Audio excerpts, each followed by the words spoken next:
మన జీవితంలో ఇతరుల నుంచి వచ్చే నెగిటివిటీని, ఆ కోపాన్ని, మాటల్ని తట్టుకోవడమనేది ఒక పెద్ద సవాల్ కదా.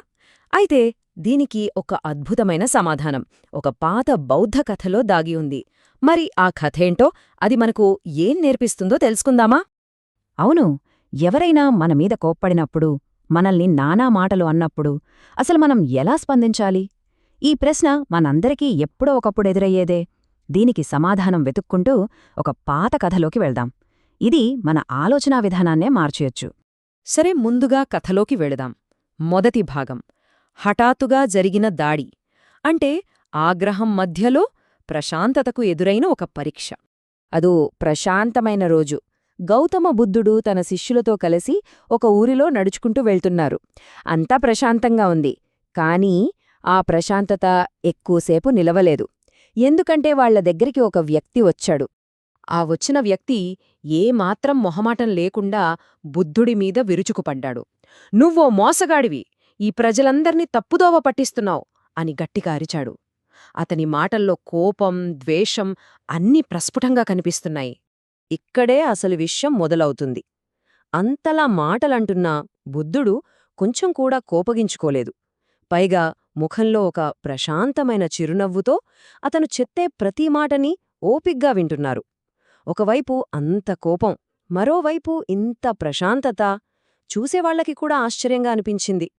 బుద్ధుడి ప్రశాంతత చూసి ఆ వ్యక్తికి కోపం ఇంకా పెరిగిపోయింది. అతనింకా గట్టిగా అరుస్తూ, "ఏంటి, నేను నిన్ను ఇన్ని మాటలంటుంటే కనీసం ఒక్క మాట కూడా తిరిగి మాట్లాడవేంటి?" అని నిలదీశాడు. బుద్ధుడి నిశ్శబ్దం అతని కోపాన్ని మరింత రెచ్చగొట్టింది. ఇక్కడ ముంచే కథ ఒక ముఖ్యమైన మలుపు తీసుకుంటుంది. ఇప్పుడు మనం కథలో చాలా కీలకమైన ఘట్టానికి వచ్చాం. రెండవ భాగం, బహుమతి యొక్క ఉపమానం. ఇక్కడ ఒక సాధారణ ప్రశ్నతోనే లోతైన సమాధానం ఎలా వస్తుందో చూద్దాం. బుద్ధుడొక్క ప్రశ్నతో మొత్తం పరిస్థితిని ఎలా మార్చేశారో చూడండి. అప్పుడు బుద్ధుడు చాలా ప్రశాంతంగా ఆ వ్యక్తిని ఒక ప్రశ్న అడిగారు. "ఒకవేళ నువ్వు ఎవరికైనా ఒక బహుమతి ఇవ్వాలనుకున్నావనుకో, కాని ఆ వ్యక్తి దాన్ని తీసుకోనని తిరస్కరిస్తే మరి ఆ బహుమతి ఎవరి దగ్గర ఉండిపోతుంది?" అని అడిగారు. చూడండి, కోపానికి కోపంతో సమాధానం ఇవ్వలేదు. కేవలం ఒక తెలివైన ప్రశ్నతో సంభాషణ దిశనే మార్చేశారు.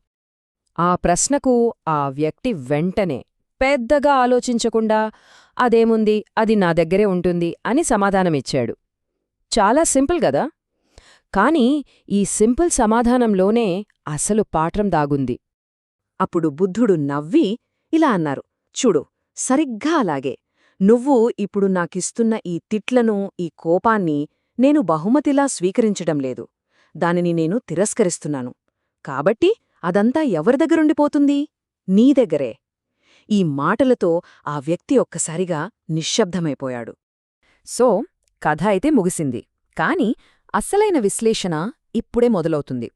మూడో భాగం, తిరస్కరించిన కోపం. అంటే ఈ భావోద్వేగాల యాజమాన్యం గురించి మనం ఏం నేర్చుకోవాలి? బుద్ధుడు చెప్పిన ఆ ఒక్క మాట ఒక బాణంలా గుచ్చుకుంది. ఆ వ్యక్తి కోపమంతా ఒక్క క్షణంలో ఆవిరైపోయింది. సిగ్గుతో తొలదించుకున్నాడు. తన తప్పు తెలుసుకుని బుద్ధుడికి క్షమాపణ చెప్పాడు. చూడండి, ఒక చిన్న మార్పు, ఒక ఆలోచనా విధానం ఎంత శక్తివంతమైనదో. అయితే ఈ కథలో ఉన్న ప్రధాన నీతి ఏంటి? చాలా సింపుల్.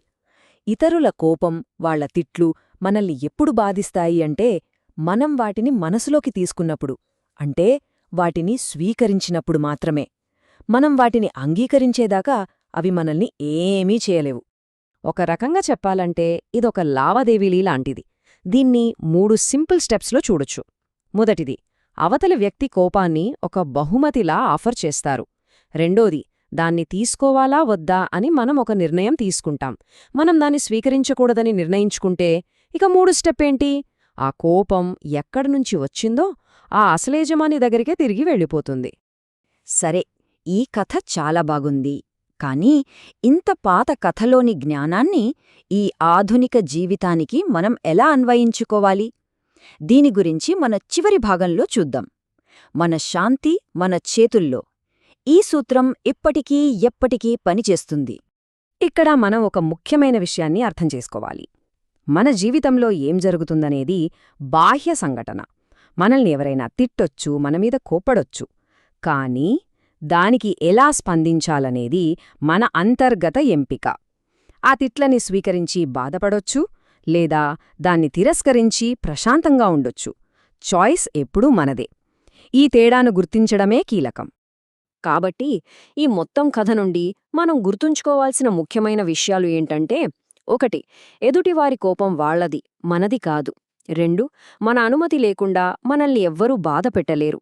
3. కొన్నిసార్లు స్పందించకపోవడమే అత్యంత శక్తివంతమైన స్పందన.